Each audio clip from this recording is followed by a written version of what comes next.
Hello నమస్తే, నేను journalist YNR. ప్రస్తుతం మనతో పాటు ఉన్నారు ఇమిగ్రేషన్ ఎక్స్పర్ట్ రాహుల్ రెడ్డి గారు. సార్ నమస్తే, వెల్కమ్. నమస్కారం అండి, బాగున్నాను. యా సార్, బాగున్నాను, థ్యాంక్ యూ. కొత్త ప్రెసిడెంట్ వచ్చేస్తున్నాడు మీకు. మనం ప్రెసిడెంట్ ఎలక్షన్ తర్వాత మాట్లాడుకున్నాం, రిజల్ట్ తర్వాత. అవునండి. ఏం మాట్లాడుకున్నామంటే ప్రెసిడెంట్ ఎలక్షన్ అయిపోయింది, ట్రంప్ ఓత్ తీసుకోవడానికి ముందు ఈ కొంత గ్యాప్ ఉంది. ఈ గ్యాప్లో బైడెన్ చాలా డెసిషన్స్ తీసుకునే అవకాశం కూడా ఉంది. అవును, అటువంటి డెసిషన్స్ ఏమైనా జరిగాయి ఇప్పుడు? చాలా తీసుకోండి. ఇమిగ్రేషన్ ఏమేంటి కొత్త రెగ్యులేషన్స్ పాస్ చేసిండు H1 మీద. అయితే ఈ రెగ్యులేషన్స్ ఇప్పుడు ఉన్న H1B కన్నా కొద్ది రెస్ట్రిక్టివ్ H1B రెగ్యులేషన్స్. దీనివల్ల ఏమైందంటే ట్రంప్ అడ్మినిస్ట్రేషన్ తర్వాత, అంటే రెగ్యులేషన్స్ అంటే మీకు మీ లాంగ్వేజ్ చెప్పాలంటే గవర్నమెంట్ ఆర్డర్ టైప్ అన్నట్టు. కాకపోతే మా దగ్గర రెగ్యులేషన్స్ ఇష్యూ చేయడానికి అంటే 2 years ప్రాసెస్ ఉన్న దానికి. అంటే గవర్నమెంట్ ఆర్డర్ పాస్ చేయాలంటే ఒక 2 years ప్రాసెస్ ఉందన్నట్టు అక్కడ, అంటే రెగ్యులేషన్స్ పాస్ చేయడానికి. వీళ్ళు ఆల్రెడీ బైడెన్ అడ్మినిస్ట్రేషన్ మొత్తం ప్రాసెస్ అంతా కంప్లీట్ చేసిండు. ఎప్పుడైతే ఎలక్షన్ రిజల్ట్స్ వచ్చిన తర్వాత పబ్లిష్ చేసిండు వాటిని. పబ్లిష్ చేసిన తర్వాత కూడా 30 daysకి ఎఫెక్ట్ అవుతాయి. ఇంకా ఈ రోజుకు, అంటే మనం ఈ రోజు January 7th 8th మాట్లాడుతున్నాం కదా, ఈ రోజు 8th, ఈ రోజు కూడా మన అవి ఇంప్లిమెంట్ January 17th నుంచి ఇంప్లిమెంట్ అవుతున్నాయి. ట్రంప్ అడ్మినిస్ట్రేషన్, ట్రంప్ ఎప్పుడు వస్తాడు? 20th వస్తాడు. రెగ్యులేషన్స్ ఎప్పుడు ఇంప్లిమెంట్ అవుతున్నాయి? January 17th implement. ఏంటి సార్ కొత్త రెగ్యులేషన్స్? వాటితో ఇండియన్స్కి బయట దేశాలకు సంబంధించిన వాళ్ళకు ఉండే ఇబ్బందులు కానీ బెనిఫిట్స్ కానీ ఏంటి? ఫస్ట్ ఇబ్బందుల కన్నా ఇప్పుడు ఏముంటుందంటే, ఇప్పుడు అంటే ఇప్పుడు ఈ రోజున్న రెగ్యులేషన్స్ వేరే, January 17th రెగ్యులేషన్స్ వేరే. ఆ తర్వాత ట్రంప్ వస్తే ఏం చేస్తాడో తెలియదు మనకు. ఏం చేస్తాడో తెలుసు మనకు, ఎంత క్రూరం చేస్తాడో మనకు తెలియదు. ఇవి చేంజ్ చేయొచ్చా? చెప్తాం మీకు. ఫస్ట్ ఇప్పుడున్న రెగ్యులేషన్స్ కన్నా ఇవి కొద్దిగా స్ట్రిక్టర్ రెగ్యులేషన్స్. ఈ స్ట్రిక్టర్ రెగ్యులేషన్స్ ఎక్కడెక్కడ డిఫరెన్స్ వచ్చినాయంటే మనకు పర్టికులర్గా థర్డ్ పార్టీ ప్లేస్మెంట్. అంటే నార్మల్గా మేమేమిటంటే ఒక పర్టికులర్ పర్సన్ కోకోకోలా దగ్గర పనిచేస్తుంది అనుకోండి, దాన్ని డైరెక్ట్ ఎంప్లాయ్మెంట్ అంటాం. తర్వాత ఇంప్లిమెంటేషన్ పార్ట్నర్స్. అంటే ఇంప్లిమెంటేషన్ పార్ట్నర్స్ అంటే నార్మల్గా మీకు చెప్పాలంటే ఇన్ఫోసిస్ కానివ్వండి, టాటా కన్సల్టెన్సీ కానివ్వండి, డెలాయిట్ కానివ్వండి, ఎర్నెస్ట్ యంగ్ కానివ్వండి, ఇవన్నీ ఇంప్లిమెంటేషన్ పార్ట్నర్స్ అంటాం. వాటికి కొద్దిగా లిబరలైజ్ చేసిండే H1Bs. ఇది కోకోకోలాకు, డెలాయిట్ లాంటి కంపెనీకి లిబరలైజ్ చేసిండు. కానీ చిన్న ఏబీసీ కన్సల్టింగ్ కంపెనీస్ అని ఉంటాయి. వీళ్ళు నార్మల్గా ఏం చేస్తారంటే ఏబీసీ కన్సల్టింగ్ కంపెనీ డెలాయిట్ దగ్గర ప్లేస్ చేసి, డెలాయిట్ వాళ్ళు కోకోకోలా దగ్గర ప్లేస్ చేస్తున్నట్టు మనిషి. అయితే వీటిని ఏమంటారు మనం? ఎండ్ క్లయింట్ వెండర్ ఎంప్లాయర్ అంటారు అన్నట్టు. End client vendor and employer. అయితే త్రీ ఎంప్లాయర్స్ మధ్యలో 3 employers అయిపోయినట్టు. అంటే ఎంప్లాయీకి 3 అయిపోయినట్టు. Employer, vendor, end client. ఇటువంటి వచ్చే మటుకు స్ట్రిక్టర్ ఇంప్లిమెంటేషన్ చేసిండు అన్నట్టు. FDNS, ఫ్రాడ్ డిటెక్షన్ యూనిట్ అని ఒకటి ఉందండి. ఇది ఎప్పుడు ట్రంప్ ఉన్నప్పుడే క్రియేట్ చేసిండు. ఏం చేసిండు? ఓ వెబ్సైట్లో పబ్లిష్ చేసి, okay fraud detection unit create చేస్తానా, వాళ్ళు వచ్చి మిమ్మల్ని అందరు క్వశ్చన్ అడుగుతానంటే మొదలు అందరు భయభ్రాంతులు అయిపోయారు. తర్వాత అఫ్ కోర్స్ మనం మొత్తం అన్ని చదువుకున్న తర్వాత ఈ ఉబ్లేసి వీడు ఏం పెడతాడు, మనకు ఒక అథారిటీ లేదు, ఏమి లేదు, వస్తాడు అడుగుతాడు, మొదలు చెప్పేది బాగానే. వాళ్ళు ఇక బాగా రెచ్చిపోయిన తర్వాత చెప్పినాం, అరే నాయన నీకు ఏం అథారిటీ ఉంది, నువ్వు రెగ్యులేషన్ ద్వారా క్రియేట్ కాలేదు, లా మాదిరి క్రియేట్ కాలేదు, నీకు కోఆపరేట్ చేయమని చెప్పినాం అన్నట్టు. ఏం చేసుకుంటాడు? వెళ్ళిపోతాడు అంతే. అయితే ఇప్పుడు ఆ ఫ్రాడ్ డిటెక్షన్ యూనిట్ అన్నది రెగ్యులేషన్ ద్వారా కోడిఫై చేసి కంపల్సరీ చేసిండు అన్నట్టు. ఓకే, ఇప్పుడు తీసుకొచ్చిన జీవో అది అందులో కొన్ని ఐటమ్స్లో అది ఒకటి అన్నట్టు. అదొకటి మాత్రం బాగా ఎఫెక్ట్ అయింది. సో ఇప్పుడు మనం H1B ఫైల్ చేసినప్పుడు వాడు గవర్నమెంట్ ఇన్స్పెక్టర్ వచ్చి ప్రతి స్పెషల్లీ చిన్న కన్సల్టింగ్ ప్రతి ఇన్స్పెక్టర్ వచ్చి మొత్తం డాక్యుమెంట్స్ వెరిఫై చేసి, ఎంప్లాయర్ డాక్యుమెంట్స్, వెండర్ డాక్యుమెంట్స్, ఎన్ని డాక్యుమెంట్ చేసి ఇతని స్పెషాలిటీ ఆక్యుపేషన్ పనిచేస్తుండా, ఈ కంపెనీలో ఎంతమంది పనిచేస్తుండ్రు, ఇవన్నీ ఎంక్వైరీ చేసి సర్టిఫై ఇచ్చిన తర్వాతనే మనకి H1B అప్రూవ్ అయింది. కాకపోతే వాడు వానికి ఏం నాలెడ్జ్ ఉంటుందో తెలియదు. తర్వాత అక్కడ ఏముంటుందంటే వాళ్ళకు పర్సనల్ ఫీలింగ్స్ ఉంటాయి అన్నట్టు. కొందరికి ఏంది యాంటీ, అమ్మో ఇండియన్స్ వచ్చి మనకి ఇంత డబ్బులు సంపాదిస్తారు, వానికి వచ్చే జీతం 50,000, మనకు ఎవరికైతే మన ఎంప్లాయీకి మన మీదకి ఎంక్వైరీ వచ్చేది $50,000 వానికి వచ్చే జీతం, మన ఎంప్లాయీకి ఎంత వస్తుంది? $150,000 జీతం వస్తుంది నార్మల్గా. అవి మనకు కుళ్ళు, వీనికి ఇంత $150,000 ఎందుకు ఇస్తారు వీళ్ళు. సో అటువంటి వాళ్ళు కూడా అన్ని తప్పుడు రిపోర్ట్ రాసే ఛాన్స్ ఉంటుంది, బయాస్ రిపోర్ట్ రాసే ఛాన్స్ ఉంటుంది. తర్వాత ఇంకోటి వాళ్ళకి వచ్చిన ఎంక్వైరీ పర్పస్ ఏంది, దానికన్నా ఎక్స్ట్రా పోతారు అన్నట్టు వీళ్ళు. ఓకే, సో దీనివల్ల మనకు చాలా ఇబ్బందులు అయ్యే ఛాన్స్ ఉంది. బయాస్డ్గా వెళ్ళడానికి సంబంధించి లాస్ అలో చేస్తాయా, డిటెక్ట్ చేయలేవా? ఎట్లా చేస్తాయండి? ఇప్పుడు వానికి కుళ్ళు ఉందనుకోండి, వానికి 50,000 వస్తుంది, మీకేమో $150,000 జీతం వస్తుంది, నా కింద మీరు గుర్తుపెట్టుకోండి ఎప్పుడు కూడా. అటువంటి అప్పుడు వానికి అహంకారం ఉన్నప్పుడు వాడు ఏదైనా చేసే ఛాన్స్ ఉంటుంది. అందులో ఏం రాస్తాడో మనం మీరేం చెప్తాడో. ఇంకోటి ఏంటంటే వాళ్ళు వచ్చి క్వశ్చన్ చేసే తీరు వేరే ఉంటుంది. మనోళ్ళు ఏంది, మనకి వీళ్ళ గవర్నమెంట్ ఆఫీసర్స్ తోటి మాట్లాడే అలవాటు అంత ఈజీగా ఉండదు. వాళ్ళు కొద్దిగా అటు ఇటు మాట్లాడినా వాడు వేరే మిస్ఇంటర్ప్రిట్ చేసి రాసుకోవచ్చు. సో ఇటువంటి అన్ని ఛాన్సెస్ ఉంటాయి. మేము ఆల్రెడీ చూసినాం చాలా మటుకు. పానిక్ అయి రాంగ్ చెప్తారు, పానిక్ అయి కరెక్ట్ ఇన్ఫర్మేషన్ చెప్పారు, తర్వాత మనం చెప్పినా వానికి అర్థం కాదు, తర్వాత రిమోట్ జాబ్ అంటే వానికి అర్థం కాదు, మరి అక్కడ జాబ్ చేయాలి కదా ఇక్కడ ఎందుకు ఉన్నామంటాడు, తర్వాత వానికి ఐటీ అన్నది మొత్తం అర్థం కాదు వానికి. వాడు జావా అంటే కాఫీ అనుకుంటాడు, జావా అనుకుంటే జావా అంటే కాఫీ కాదు నాయన సాఫ్ట్వేర్ అని వానికి ఎక్స్ప్లెయిన్ చేయాలి. సో ఇటువంటి అన్ని చేయాలంటే అటువంటి ఎక్స్ప్లెయినేషన్లో వాడు జావా కాఫీ రాసిన అనుకోండి, మన H1B పోద్ది. వీడికి కాఫీ చేయడం వచ్చా, వీడు కాఫీ చేస్తాడు సార్ అంటాడు వాడు అక్కడ. సో అట్లా మనకు ఛాన్స్ రిస్క్ ఎక్కువ ఉంటుంది అన్నట్టు. దాన్ని వాళ్ళు రెగ్యులేషన్స్లలో కొద్దిగా బ్రాడర్ అథారిటీ ఇచ్చిండ్రు. ఇంకోటి ఏంటంటే కంపల్సరీ. ఇంకోటి మీరు ఒకటి అబ్జర్వ్ చేయాలంటే, ఇప్పుడు ఎంప్లాయర్ ఉంటాడు. ఎంప్లాయర్ అంటే ఎంప్లాయరు, వెండరు, క్లయింట్ అన్నా కదా. వెండర్ అంటే డెలాయిట్, క్లయింట్ అంటే కోకోకోలా, ఎంప్లాయర్ అంటే ABC కంపెనీ. ఎంప్లాయర్ కోఆపరేట్ చేస్తాడు, ఎంప్లాయీ కోఆపరేట్ చేస్తాడు. కోకోకోలా కంపెనీ కూడా కోఆపరేట్ చేయాలి. ఇప్పుడు ఆడేమంటాడు, దొబ్బే అంటాడు. 3 steps జరగాలి వాడు దొబ్బేయండి అనుకోండి, మనకి H1B రాదు. సో ఇవన్నీ మనకి ఇబ్బందులు అయ్యే ఛాన్స్ ఉన్నది FDNSలో. అయితే కొన్ని మంచి ప్రొవిజన్స్ కూడా చేసిండు. ఏంటంటే ఇదివరకు కంటిన్యూస్గా H1B అప్రూవ్ అయితే ఇప్పుడు కూడా అప్రూవ్ చేయాలి, అటువంటి ప్రొవిజన్ చేసిండు. కొన్ని స్ట్రిక్టర్ ప్రొవిజన్స్ మధ్యలో ఏమైందంటే వీళ్ళు మెమో ద్వారా కొన్ని చేంజ్ చేసింది అన్నట్టు. దాన్ని మేము కోర్టుకు పోయి ఛాలెంజ్ చేసినప్పుడు, ఐటీ సర్వ్ ఆర్గనైజేషన్ ఉంది, దాన్ని నేను కో-ఫౌండర్ని. అది కోర్టుకు పోయి ఛాలెంజ్ చేసినప్పుడు వాళ్ళు ఏం చేసినట్టు, కోర్టును రెగ్యులేషన్స్ ద్వారా తీసుకురావాలి, ఇటువంటి అన్ని మెమో ద్వారా తీసుకురావద్దు అని చెప్పేసి వాళ్ళు కోర్టు చేసిండ్రు. ఇప్పుడు రెగ్యులేషన్స్ పాస్ చేసి ఏం చేసిండ్రు, మనకి ఎండ్ క్లయింట్ అంటే ప్రతిసారి H1B ఫైల్ చేసినప్పుడు కోకోకోలా దగ్గర నుంచి లెటర్ రావాలి ఎవ్రీ టైం. శ్రీనివాసరావు గారికి జాబ్ ABC నుంచి వస్తుండు, ఆ తర్వాత ఆ పర్టికులర్ పొజిషన్కు డిగ్రీ రిక్వైర్మెంట్ ఉంది అని చెప్పి కోకోకోలా నుంచి లెటర్ రావాలి, మళ్ళీ డెలాయిట్ నుంచి లెటర్ రావాలి. అఫ్ కోర్స్ మన ABC కంపెనీ ఎట్లా ఇస్తుంది అనుకోండి లెటర్, ఇవన్నీ లెటర్ టాలీ చేయాలన్నట్టు. ఇదివరకు ఏంటంటే H1B అన్నది పొజిషన్ డిగ్రీ స్పెసిఫిక్, అంటే position must require a specific degree. ఇప్పుడు లాయర్ అనుకోండి, లా డిగ్రీ ఏంది లాయర్ చేయరాదు, డాక్టర్ డిగ్రీ డాక్టర్ చేయరాదు, అట్లా స్పెసిఫిక్ డిగ్రీ రిక్వైర్మెంట్ అనేది నెసెసరీ. అయితే ఇదివరకు ఏంది, ABC company specific degree requirement సరిపోద్ది, డెలాయిట్ కోకోకోలాలో అవసరం లేదు. ఇప్పుడు ఏమంటాడు, లేదు మీరు కోకోకోలాలో కూడా అవసరం ఉన్నదని ప్రూవ్ చేసుకోవాలి. ఎందుకు పెట్టాడు సార్, రీజన్ ఏంటి?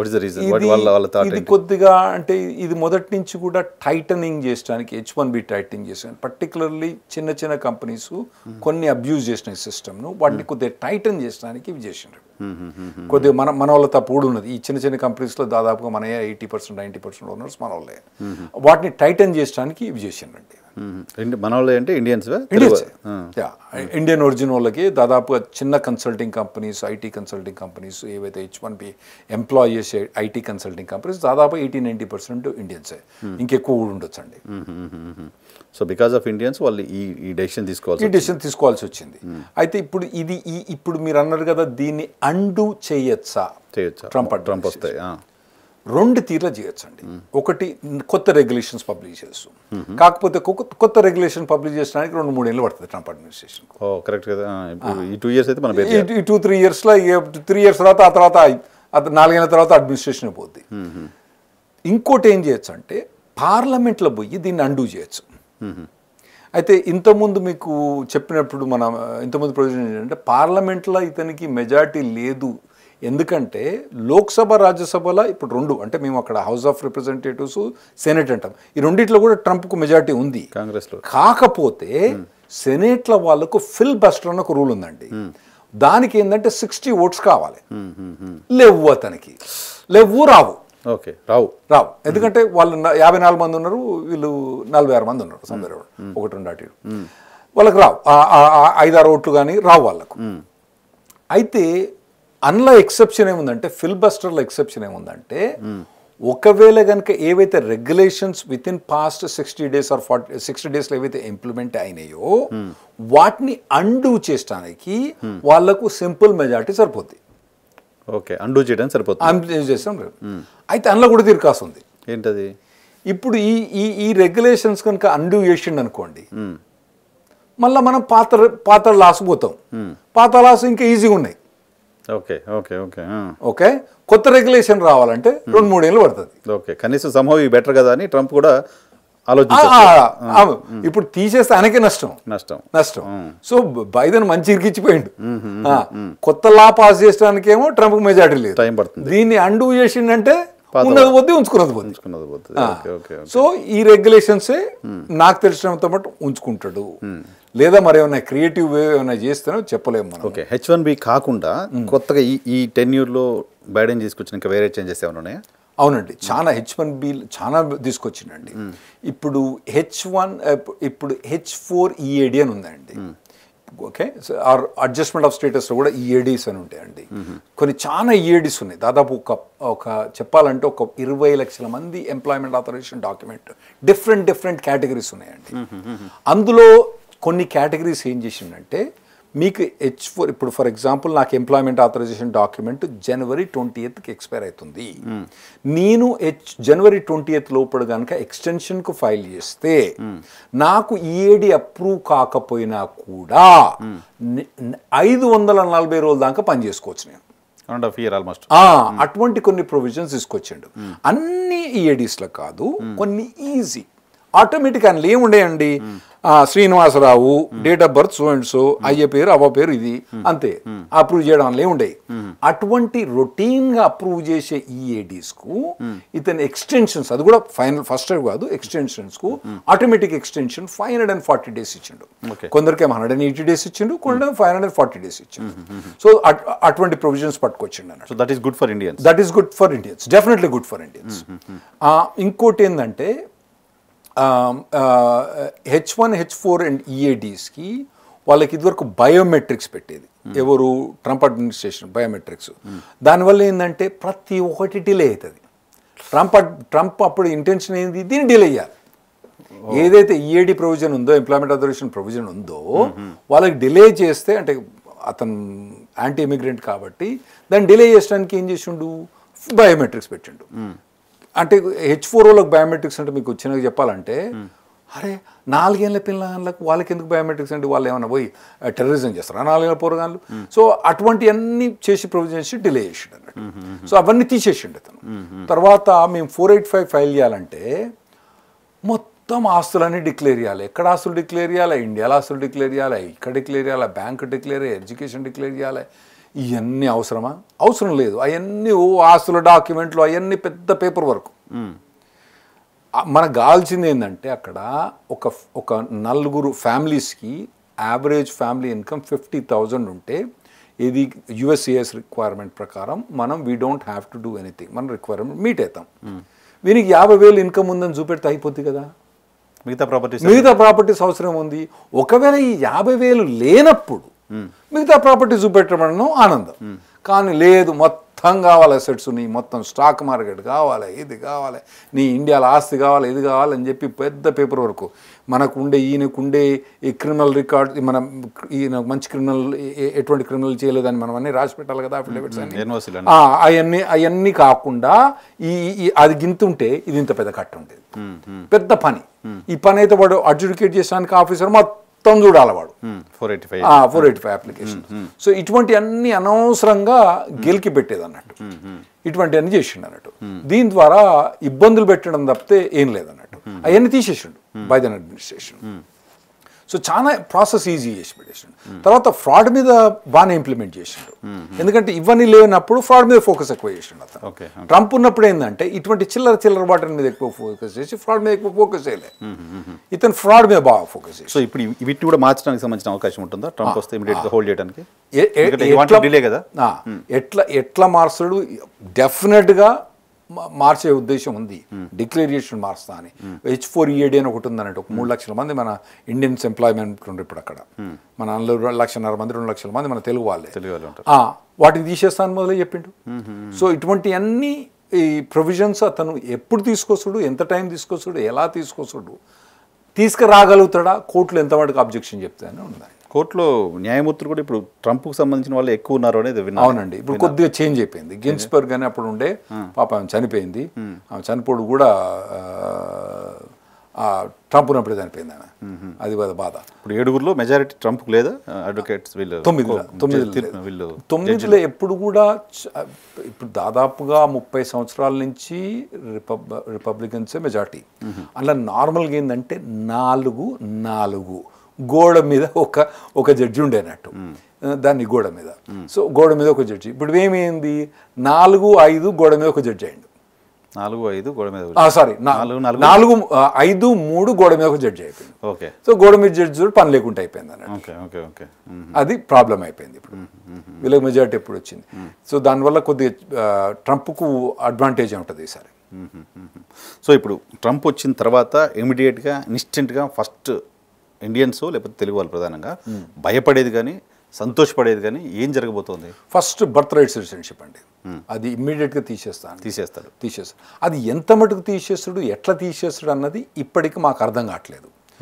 అతను చెప్పే స్టేట్మెంట్ ఒకటి, అతను రిటర్న్ స్టేట్మెంట్ ఒకటి, అతను అడ్వైజర్ ఇంకో స్టేట్మెంట్ ఉంది.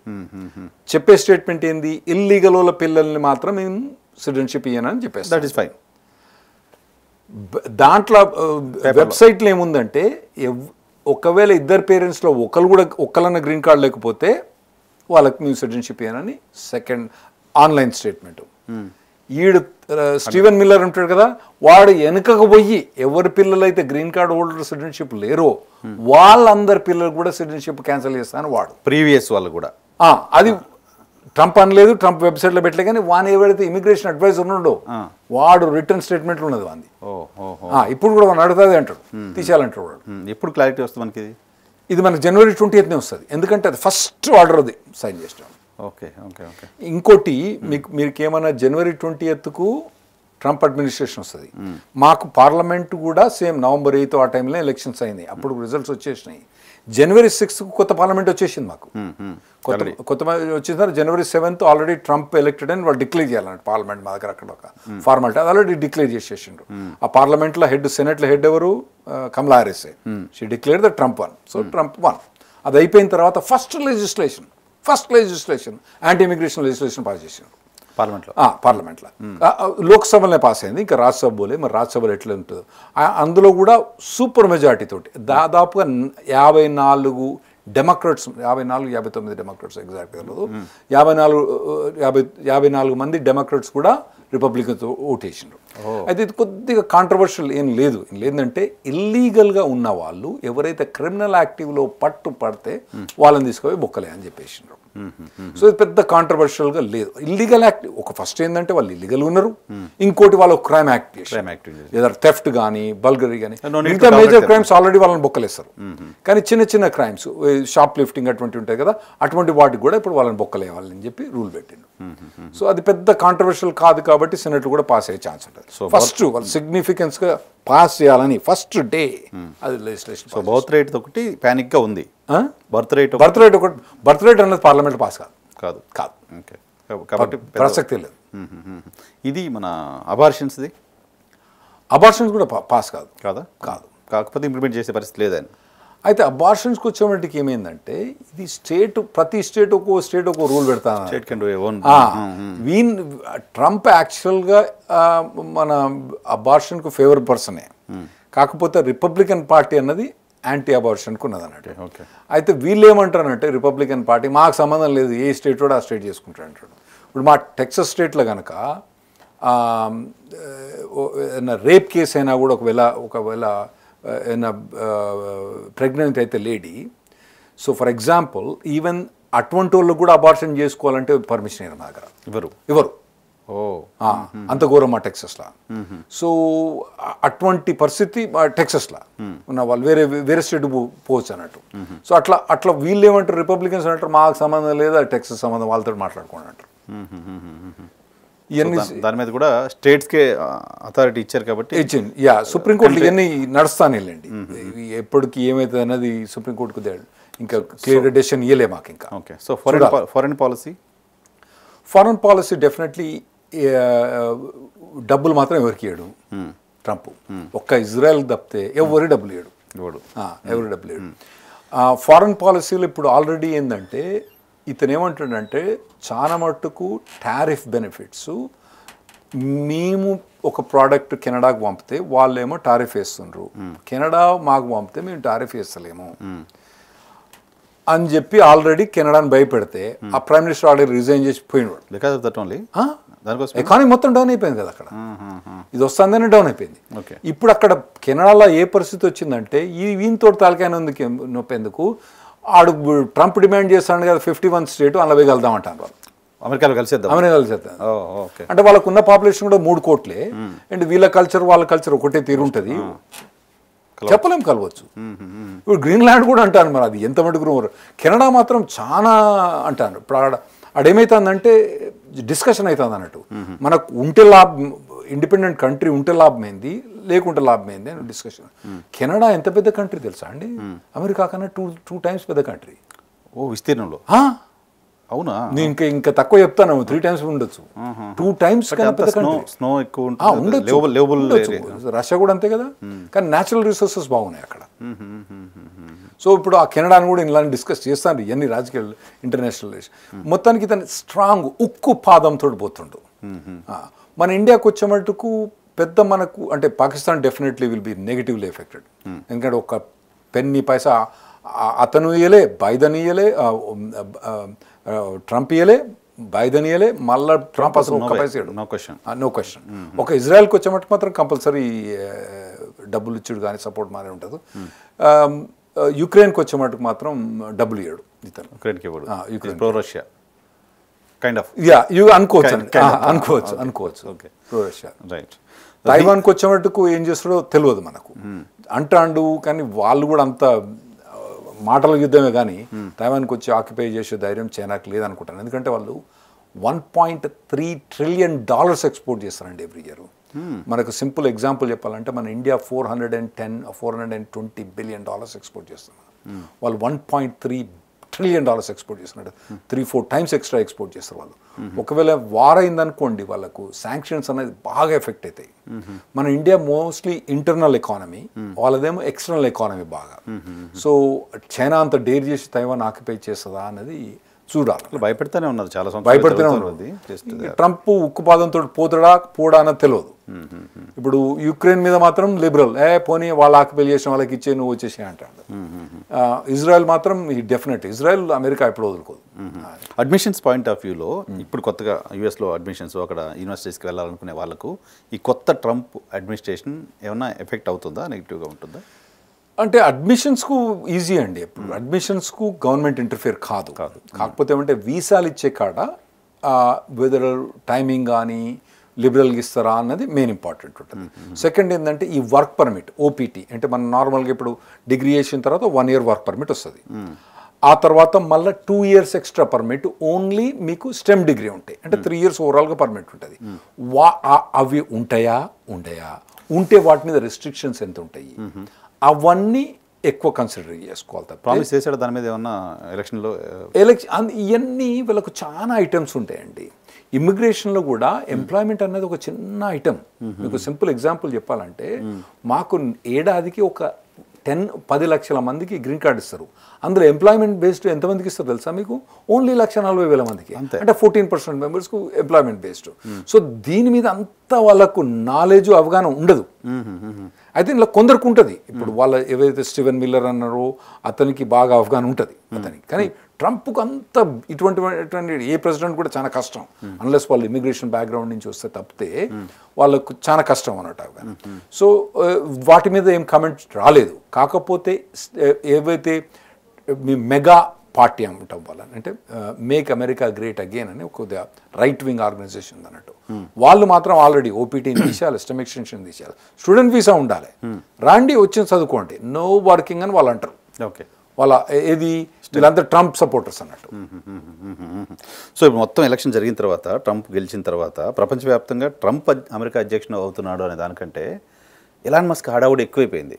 ఎలాన్ మస్క్ మొత్తం నేను గెలిచేశాను, మొత్తం అమెరికన్ కాదు వరల్డ్ అనే ఆ స్థాయిలో అతను హడావుడి చూస్తున్నాం సోషల్ మీడియాలో. అది ఎలాన్ మస్క్ ఇంపాక్ట్ ఎలా ఉండబోతోంది గవర్నమెంట్లో.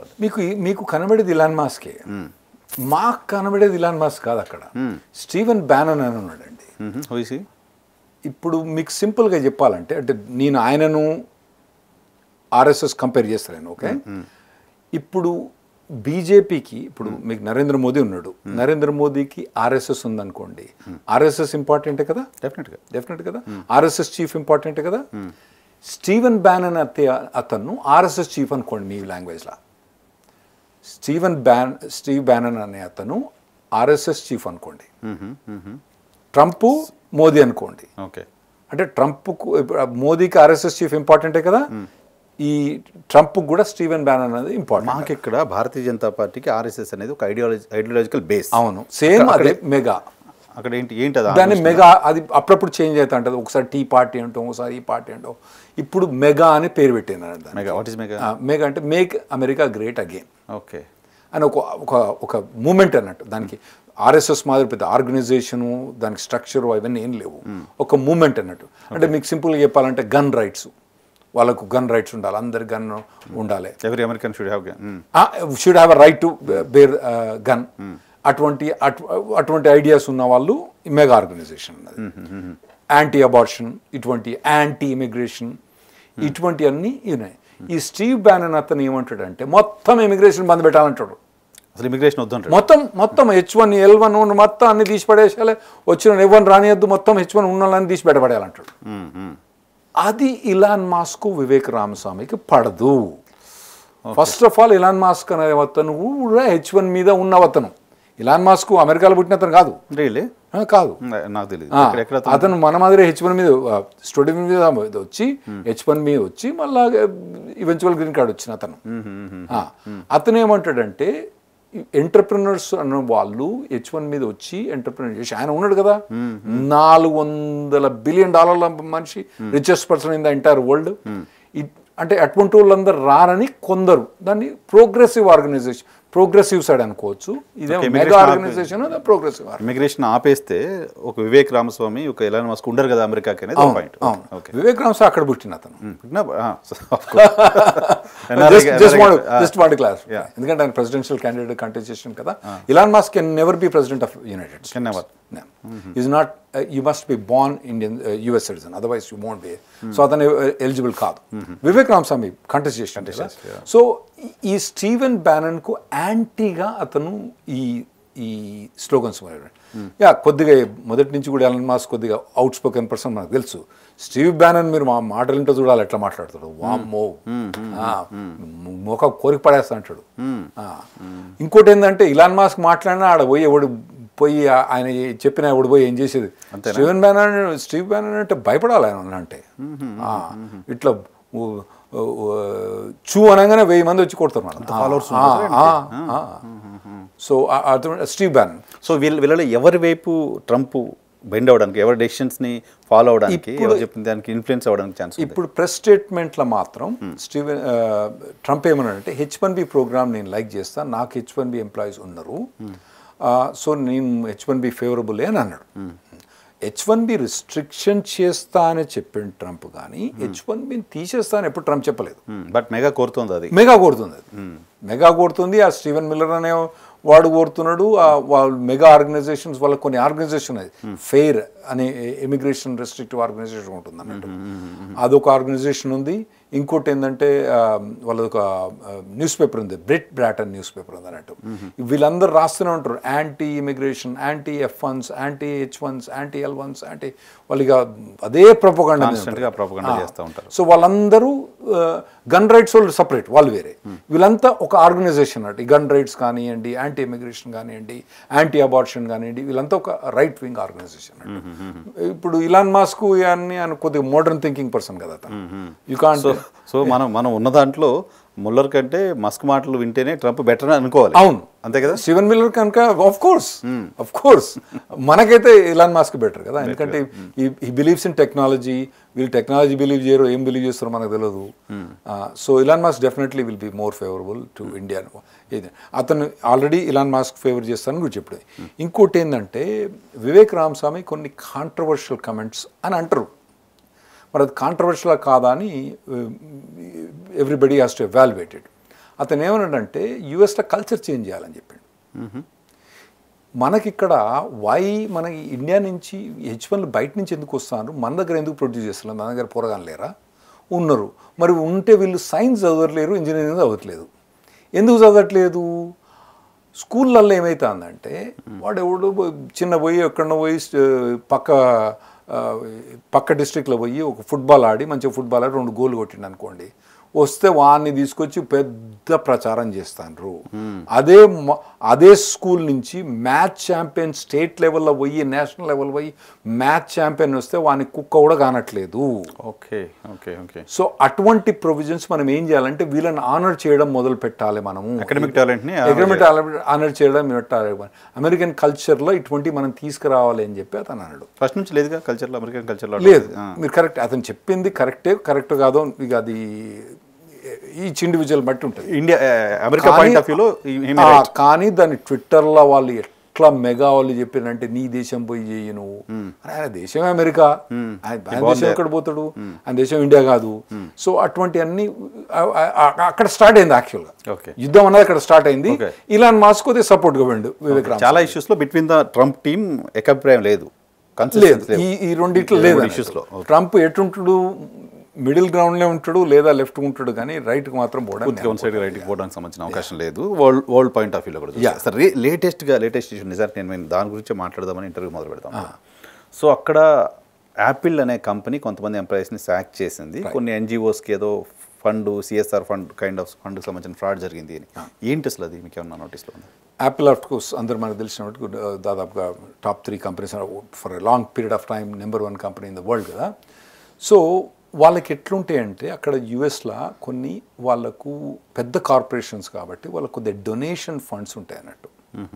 వాళ్ళు ఏం చేస్తారంటే డైరెక్ట్ డొనేట్ చేసిన దానికన్నా, ఇప్పుడు నేను యాపిల్లో పనిచేస్తాను అనుకోండి, నేను యాపిల్లో పనిచేస్తే ఒకవేళ నేను కనుక పోయి రెడ్ క్రాస్, మనకు తెలుసు రెడ్ క్రాస్ అసోసియేషన్ పోయి నేను ఒక 10,000 కనుక రెడ్ క్రాస్కి ఇస్తే ఆ 10,000 చెక్ అవన్నీ తీసుకుపోయి ఆ రెడ్ క్రాస్ వాళ్ళు నాకు రిసీట్ తీసుకుపోయి నేను యాపిల్కి సబ్మిట్ చేస్తే వాళ్ళ యాపిల్ కూడా $10,000 నాకు సపోర్ట్గా నేను చేసినందుకు వాళ్ళు ఇంకో 10,000 వాళ్ళు రెడ్ క్రాస్ ఇస్తారు అన్నట్టు. ఓకే, మ్యాచింగ్ ఫండ్స్ అంటాం మేము అది. Okay okay. అయితే ఈ మ్యాచింగ్ ఫండ్స్ అని వీళ్ళు యాపిల్ అన్న ఆర్గనైజేషన్ వాళ్ళ ఎంప్లాయీస్కి ఇచ్చిందండి. అయితే రీసెంట్గా LA కౌంటీలో ఏమైందంటే, అంటే వాళ్ళు యాపిల్ వాళ్ళు ఏం చేశారంటే వాళ్ళు ఏం డిస్కవర్ చేసిందంటే ఈ రెడ్ క్రాస్ కాదు వేరే కొన్ని ఆర్గనైజేషన్స్ వాళ్ళు ఈ ఎంప్లాయీస్ వీళ్ళు ఏం చేశారంటే వీళ్ళు $10,000 తీసుకుపోయి ఒక ఆర్గనైజేషన్కి ఇచ్చారు. రెడ్ క్రాస్ కాదు వేరే ఆర్గనైజేషన్కి. యాపిల్ కూడా $10,000 ఈ red cross sorry not red cross ఈ ఆర్గనైజేషన్ సమ్ NGO ఆర్గనైజేషన్కి ఇచ్చారు. ఈ NGO ఆర్గనైజేషన్ ఏం చేసింది, మళ్ళీ నాకు 15,000 వెనక్కి ఇచ్చేసింది. ఓహో, మీరు ఇచ్చిన 10,000 నా ఇచ్చే 10,000 వాళ్ళ కంపెనీ యాపిల్ ఇచ్చిన 5,000 తీసుకొచ్చి ఎడబెట్టింది నాకు. ఓకే, మళ్ళా నాకు ఈ 10,000 మీద యాక్చువల్లీ ట్యాక్స్ డిస్కౌంట్ వస్తుంది. అదో 35% మీకు అదో 35% అడిషనల్ అన్నట్టు. అంటే 30% వేసుకున్నా కానీ ఇది 3,000 ప్లస్ ఈ 5,000. నేను ఇచ్చింది 7,000 అయితే నాకు 15,000 వెనక్కి వస్తాను. Okay okay okay. ఇది వీని ఇన్సెంటివ్. వాన్ ఇన్సెంటివ్ ఏంది, ఆర్గనైజేషన్కి 5,000 వస్తానే వాడు ఏం తింటాడో, వాడు అసలే ఇక ఫ్రాడ్ గాడు, వాడు 5,000 వాడు తింటాడు. మోసపోయింది ఎవరు ఇక్కడ? Company, Apple company. Apple government కూడా. ఇంకోటి ఏంటంటే యాపిల్ కూడా ట్యాక్స్ ఎగ్జంప్షన్ వస్తుంది అన్నట్టు, చారిటబుల్ ఆర్గనైజేషన్ కాబట్టి. అంటే వాళ్ళు జెన్యున్ ఆఫ్ కోర్స్ వాళ్ళు జెన్యున్ ఆర్గనైజేషన్ ఇచ్చిండ్రు, రాంగ్ ఇంటెన్షన్ లేకుండా వాళ్ళకి చిన్న వాటిల్లో వాళ్ళకి సో రాంగ్ ఇంటెన్షన్ లేకుండా సో వాళ్ళకు ట్యాక్స్ కట్టాల్సి వస్తుంది, నువ్వు ఫ్రాడ్ ఆర్గనైజేషన్ ఇచ్చినావు కదా అని. సో ఇలా మోసపోయింది ఏంటంటే యాపిల్ గవర్నమెంట్ 2 మోసపోయినాయి. అయితే ఇప్పుడు వాళ్ళు ఏం చేసింటే దాన్ని అన్కవర్ చేసి ఎవరెవరైతే ఎంప్లాయీస్ ఇటువంటి ఫ్రాడ్లో పార్టిసిపేట్ చేసిండ్రో ఆ ఫ్రాడ్ను వాళ్ళు ఏం చేసిండ్రంటే వాళ్ళని ఎంప్లాయీస్ను రిజైన్ చేయించేసారు ఫోర్స్ఫుల్గా. మీరు రిజైన్ చేయండి లేదా ఫైర్ చేస్తారని చెప్పిండు. రిజైన్ అయిపోతే ఫైర్ చేస్తారు వాళ్ళని. సో అంతే అక్కడితో అవుతుందా? క్రిమినల్ ప్రొసీజర్ ఏమైనా అవుతుందా? క్రిమినల్ ప్రొసీజర్ అవుతుంది. ఇప్పుడు అంటే కొన్ని చూసిన నేను సపీనో చూసిన వాటిలో ఏముందంటే that one of the Telugu organization కూడా వాళ్ళు సపీనో చేసి ఈ పర్టికులర్ దీని మీద అని చెప్పి వాళ్ళు లింక్ చేశాను. మరి దీని మీద నాకు తెలియదండి. కానీ యా ఇటువంటి అన్ని క్రిమినల్ ప్రాసిక్యూషన్ అయిందండి. సో ఇప్పుడు అట్లా ఫ్రాడ్ చేసిన కంపెనీస్లో తెలుగుకు సంబంధించిన ఎన్జిఓస్ కూడా కొన్ని ఉన్నాయి అనేది బయట జరుగుతున్న ప్రచారం. అవునండి, కానీ నాకైతే కన్ఫర్మేషన్ ఏం లేదు వాటి మీద. ఒక సబ్బీనో తానా మీద వచ్చిందని అంటుండ్రు, నేను చూడలేదు. అది దీనికి దానికి యాపిల్కి లింక్ ఉన్నది కూడా నాకు తెలియదు. వచ్చి ఉండొచ్చు, బట్ దీనికి నేను ఆ సబ్బీన చూసిన, నేను చదివిన, అందులో దీని దానికి లింక్ ఉన్నది అయితే నాకేం కనబడలేదు. తానా అయితే ఉందా? తన అని లింక్ చూసిన, నేను పేపర్ డాక్యుమెంట్ చూసిన, నేను కాలిఫోర్నియా నార్థన్ డిస్ట్రిక్ట్లో చూసిన. కానీ దీనికి దానికి లింక్ ఉందని నాకు తెలియదు. డాక్యుమెంట్లో లేదు లింక్ ఉన్నట్టు ప్రస్తుతానికి ఆ డాక్యుమెంట్ గ్రాండ్ జ్యూరీ దాంట్లో లేదండి. గ్రాండ్ జ్యూరీ అంటే దాన్ని మేము అక్కడ అంటే వాళ్ళు ఏంటంటే ఒక ఆర్గనైజేషన్ మీద కానీ ఒక మనిషి మీద కానీ క్రిమినల్ ప్రాసిక్యూషన్ పోయే ముందు గ్రాండ్ జ్యూరీ అని ఒకటి కమిట్ చేస్తున్నట్టు. అంటే అందులో జ్యూరీ 12 మంది జ్యూరీ కానీ 18 మంది జ్యూరీ కానీ అంటే మామూలుగా పబ్లిక్ నుంచి సెలెక్ట్ చేసుకున్నప్పుడు వాళ్ళకి ఏమన్నా పెద్ద ఆర్గనైజేషన్ కానీ పెద్ద పర్సన్ మీద పోవాలంటే వాళ్ళకి ఎవిడెన్స్ తీసుకొచ్చి వాళ్ళ ముందు విట్నెస్ తోటి మాట్లాడిపిస్తారండి. ఈ ఎవిడెన్స్ ఉన్నది, మరి మేము ప్రాసిక్యూట్ చేయొచ్చా అని వాళ్ళని అడుగుతారు అన్నట్టు. వాళ్ళు ప్రాసిక్యూట్ చేయొచ్చు అంటే అప్పుడు ప్రాసిక్యూట్ చేయడం మొదలు పెడతారు అన్నట్టు. అంటే నెక్స్ట్ సర్చ్ వారెంట్స్ అయిన పోతా ఉంటాయి అన్నట్టు. అయితే గ్రాండ్ జ్యూరీ సపీనో మాత్రం తానకి ఇష్యూ అయినట్టుగా అలిగేషన్. నేను కరెక్ట్గా చూడలేదు, నేను చూసిన డాక్యుమెంట్ మాత్రం గ్రాండ్ జ్యూరీ అలిగేషన్. బట్ దీనికి యాపిల్ దానికి లింక్ ఉందో నాకు తెలియదు. సో గతంలో ఇటువంటి దీస్ కైండ్ ఆఫ్ క్రైమ్ ఏమన్నా మీరు నోటీస్ చేశారా యుఎస్లో? ఇటువంటి ఏది ఇది నాన్ ప్రాఫిట్ ఆర్గనైజేషన్కు డబ్బులు ఇచ్చి వెనక తీసుకోవడం మస్తు చూసినాం. ఓయ్యో చాలా చూసినాం, ఉంటాయి. అయితే ఈ ప్రాసిక్యూషన్ కూడా అయితే బాగా అప్పుడప్పుడు ఏం చేస్తారంటే వాడు మంచి పెయింటింగ్ పట్టుకొస్తాడు ఎక్కడో, దాన్ని $1 million పెయింటింగ్ అని డొనేషన్ ఇస్తాడు. అది $1 million కాదు, డాలర్ కూడా $100 కొనుక్కొచ్చిన పెయింటింగ్ తీసుకొచ్చి $1 million ఇస్తాడు. దానివల్ల ఏమైందంటే వీనికి ఏం లాభం వస్తుందంటే వీడు రైట్ ఆఫ్ చేసుకోవచ్చు అన్నట్టు. నువ్వు $1 million painting non profit organization ఇచ్చినావు కాబట్టి ట్యాక్స్ రైట్ ఆఫ్ చేసుకోవచ్చు వీడు. ఓకే. సో ఆ తర్వాత తెలుస్తుంది ఏంటంటే నువ్వు $1 million పెయింటింగ్ తీసుకురాలేదురా నాయన, అది వర్త్ వేస్ట్, నువ్వు ట్యాక్సెస్ మీద తీసుకొని బొక్కలేసిన చాలా ఇన్సిడెంట్స్ ఉన్నాయి. తర్వాత నాన్ ప్రాఫిట్ ఆర్గనైజేషన్స్ కూడా ఇటువంటి ఫ్రాడ్ కమిట్ చేసినవి చాలా ఉన్నాయి, చాలా బుక్కల పోయిన కేసులు కూడా చాలా ఉన్నాయి. తెలుగు ఆర్గనైజేషన్స్ కూడా ఉన్నాయి అటువంటి వాటిలో. నేను ఇంతమటుకైతే Telugu organisation non profit organisations అయితే క్రిమినల్ ప్రాసిక్యూషన్ పోయి క్రిమినల్ ప్రాసిక్యూషన్స్ అయిన ఆర్గనైజేషన్ చూసిన, కానీ మొత్తం organisation involvement as an organisation involvement నేనండి. కొన్ని ఏమైనా అంటే కొన్ని చూసినాను, టెంపుల్ ఆర్గనైజేషన్ వాళ్ళు ఏం చేశానంటే ఓ పర్టికులర్ పర్సన్ ఏం చేసిండు, లోన్ తీసుకొని డబ్బులు తీసుకొని వెళ్ళిపోయింది అన్నట్టు. సో అటువంటి వాటి మీద ఉన్నాయి, కానీ మొత్తం టెంపులే ఆర్గనైజేషన్ మొత్తం ఇన్వాల్వ్ అయినట్టు మాత్రం నేను ఎక్కడ చూడలేదు. ఇట్లా మన తెలుగు ఆర్గనైజేషన్ మాత్రం పర్సన్స్ క్రైమ్ ఉంటుంది తప్ప ఆర్గనైజేషన్ ఇన్వాల్వ్ అంటే మొత్తం కమిటీ అందరూ అగ్రీ అయ్యి తెలిసి అగ్రీ కావాలి కదా. వాళ్ళకి ఎవరో లోన్ ఇస్తానంటే సార్ లోన్ ఇస్తాను లేని వాళ్ళు సైన్ చేసినట్టు వాళ్ళకి అవన్నీ అంతా తెలిసి ఉండదు కదా అంత. సో ఇటువంటి క్రైమ్స్ తెలియకుండా ఎవరైనా చేసి ఉండొచ్చు కదా, మిగతా వాళ్ళు ఎవరో చేస్తున్నారు మనం కూడా చేద్దామని అవేర్నెస్ లేకుండా కూడా చేసి ఉండవచ్చు. ఆ క్రైమే కదండి, ఏం తెలియదు మీకు 15,000 ఇక్కడి నుంచి వచ్చినాయి కదా. ఇప్పుడు నేను 10,000 మీరు డొనేషన్ ఇచ్చిన పైసలు అన్నది వెనుక వచ్చినట్టే క్రైమే అది తెలియకుండా ఎట్లయింది మీకు. ఇప్పుడు మీరు 10,000 తీసుకుపోయి ఒక ఆర్గనైజేషన్కి ఇచ్చిండ్రు, యాపిల్ నుంచి మీ ఎంప్లాయర్ యాపిల్ నుంచి 10,000 తీసుకుపోయి అక్కడికి వచ్చిన తర్వాత మళ్ళీ 15,000 మీకు వెనక వచ్చినాయి కదా. ఇక తెలియకుండా ఎట్లా చేసిండ్రు, అది తెలిసే చేసిండ్రు, ఇంటెన్షన్ చేసిండ్రు. సీరియస్నెస్ ఆఫ్ ద క్రైమ్ తెలియకపోవచ్చు, బట్ చేస్తున్నారు కదా మనం చేస్తున్నాం, డజంట్ మ్యాటర్, అందరు చేస్తున్నారు. ఇప్పుడు అందరు పోయి ఒక లూటీ చేసుకుని వస్తాను, మనం పోయి లూటీ చేసుకుని పోలీసులు పట్టుకుని అనుకోండి అందరు చేసిండ్రు నేనేం చేద్దంటే అట్లా నడవదు. Crime is crime. కాకపోతే కొన్ని ఇన్సిడెంట్స్ ఎట్లా ఉంటాయంటే ఇప్పుడు మీరు 10,000 ఒక ఆర్గనైజేషన్కి ఇచ్చిండ్రు, మంచి ఆర్గనైజేషన్ కొని ఇచ్చిండ్రు, మీరు ఆపిల్ తోటి కూడా ఇప్పించిండ్రు, ఆర్గనైజేషన్ చేయడం అనుకోండి, అప్పుడు మీకు ఈజీగా ఛాన్స్ ఉంటుంది, అందులో ప్రాబ్లం ఉంటుంది. కానీ అందులో ఆ ఆర్గనైజేషన్ మీకు 15,000 వెనక్కి ఇచ్చినాయి కదా మీకు. ఓకే, మీరు ఇచ్చిన డబ్బులు ఆర్గనైజేషన్ మిస్యూజ్ చేస్తే అప్పుడు వాళ్ళ అఫేర్, అది వాళ్ళ అఫేర్ అయింది. నీకు రిటర్న్ డబ్బులు వచ్చినాయి, మీరు ఇన్వాల్వ్ లేకపోతే ఎట్లా వస్తుంది అది కంపల్సరీ. మీకు డబ్బులు వచ్చినాయి వెనక్కి వచ్చినాయి అంటే మీరు కంపల్సరీ తెలిసి ఇన్వాల్వ్ అయ్యి. సో అట్లా తెలిసి ఇన్వాల్వ్ అయ్యి డబ్బులు ఇచ్చి వెనక్కి తీసుకున్న వాళ్ళు ఎవరైనా క్రైమ్లో కమిట్ అయిన వాళ్ళు ఉంటే వాళ్ళకి పడే శిక్షలు ఎలా ఉంటాయి దానికి సంబంధించి? వాళ్ళకు ఇక వాళ్ళకంత పెద్ద ఎక్కువ పడాయి, డిపోర్ట్ చేస్తారు వాళ్ళని. ఒక 1 year 2 years ప్రొబేషన్ ఇచ్చి డిపోర్ట్ చేసేస్తారు వాళ్ళని.